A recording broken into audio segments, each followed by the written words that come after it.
बजाय जो फिर जब शेख साहब, इतने टेके जो तो नून लीग 45। है, नून लीग तो पीपल्स पार्टी के साथ इस बात पे ज्यादा खुश नहीं है, और दो वो मुलाकातें आपस में कर रहे हैं। सदर साहब ने भी आज अहम मुलाकात की है नून लीग के रहनुमाओं सब से, फ्रॉड लेकिन है जी, सब फ्रॉड है, सब फ्रॉड है।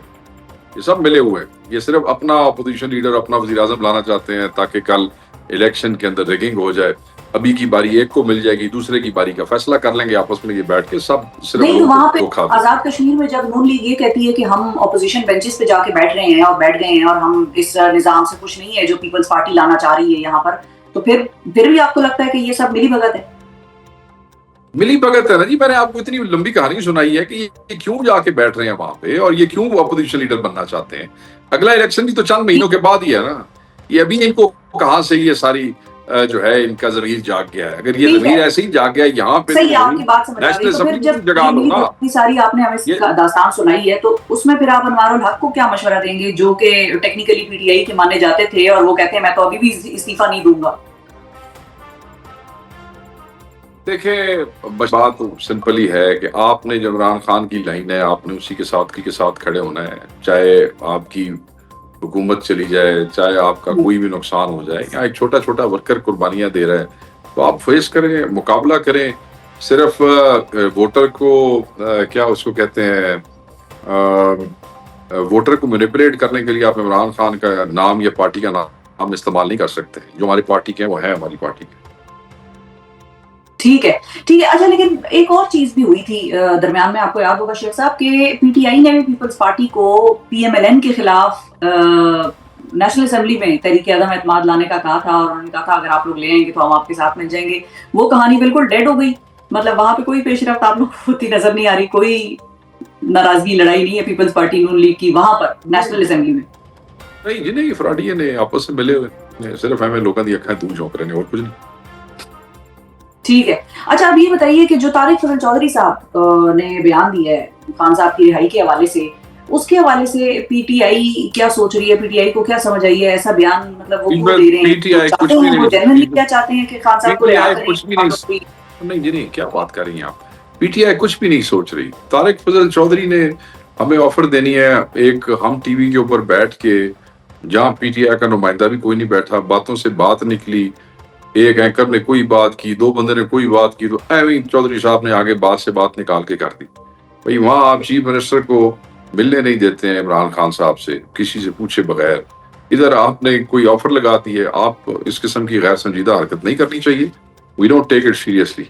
इट्स आई डोंट थिंक इसके ऊपर कोई कंसिडरेशन होनी भी चाहिए, इस पे सोचना भी चाहिए। That's a waste of time. That's not serious, that was a joke. I mean it's what is this? ठीक है, क्योंकि एक आदमी नहीं, ठीक है, PTI is not thinking anything about it. That was just non serious एक वो चीज थी।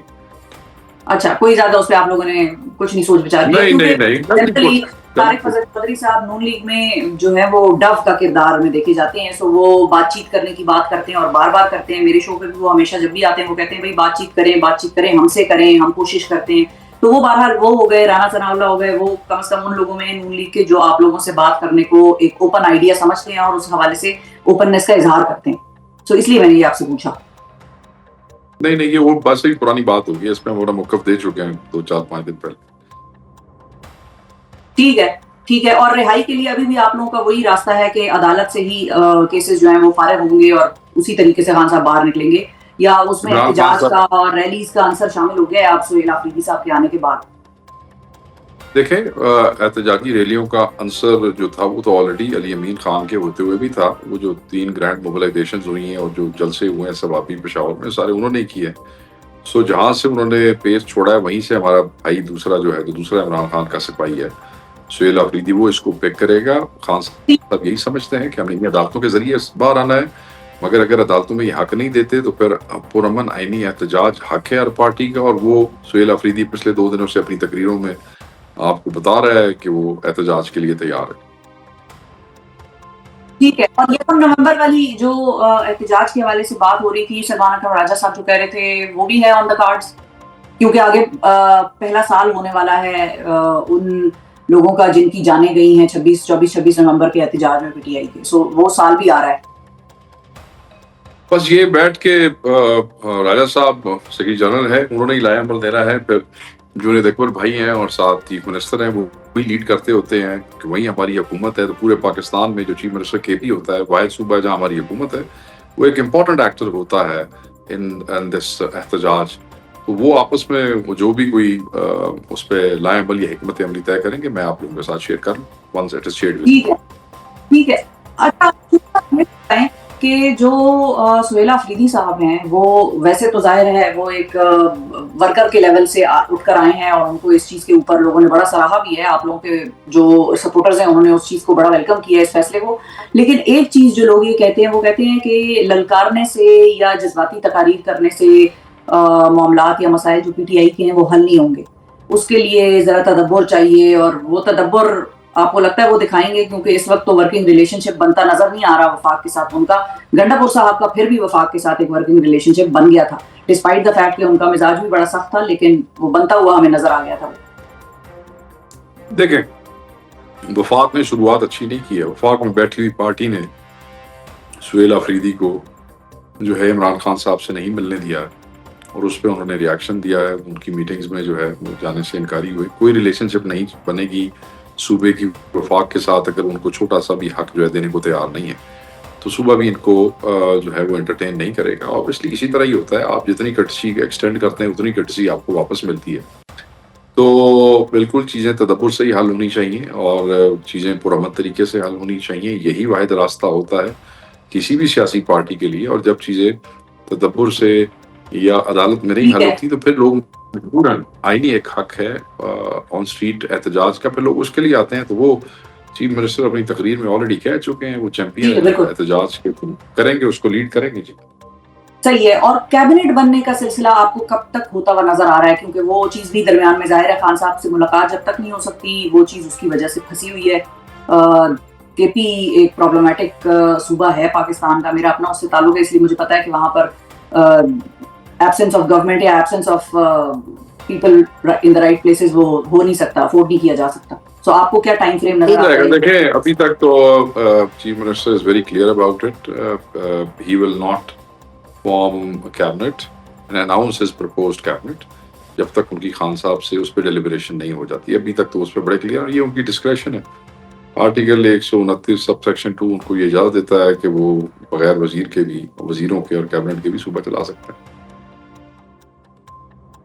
ठीक है। अच्छा, और अब अगर सुहेला अफरीदी साहब की इस्लामाबाद हाई कोर्ट के हुक्मनामे के बाद भी इमरान खान साहब से मुलाकात नहीं होती, तो फिर क्या होगा? एक नवा कम अली अमीन दे कोल ऐसे 3 हुक्मनामे सनों के बावजूद नहीं मिलन सी देंदे, तो बार बार वो सुप्रीम कोर्ट में जाएंगे जी। वो कंटेम्प्ट इन्वोक करेंगे।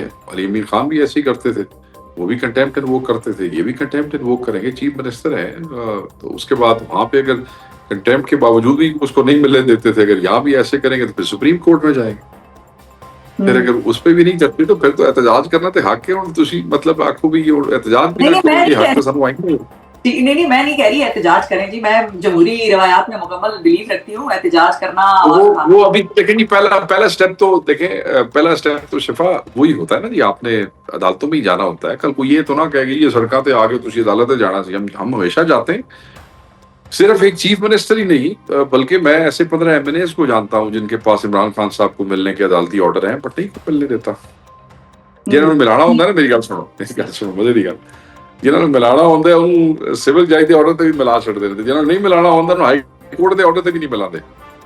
बस अब इस पे मैं क्या कह सकती हूँ, अब आपकी पार्टी के मामलात हैं। I'll keep my मेरे पार्टी के मामलात ठीक है, आपकी पार्टी के मामलात और मेरे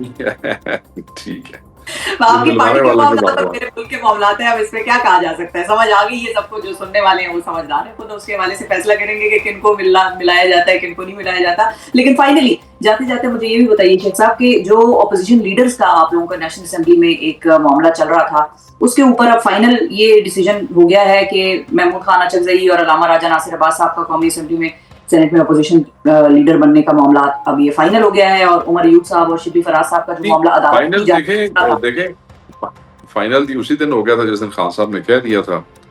हमने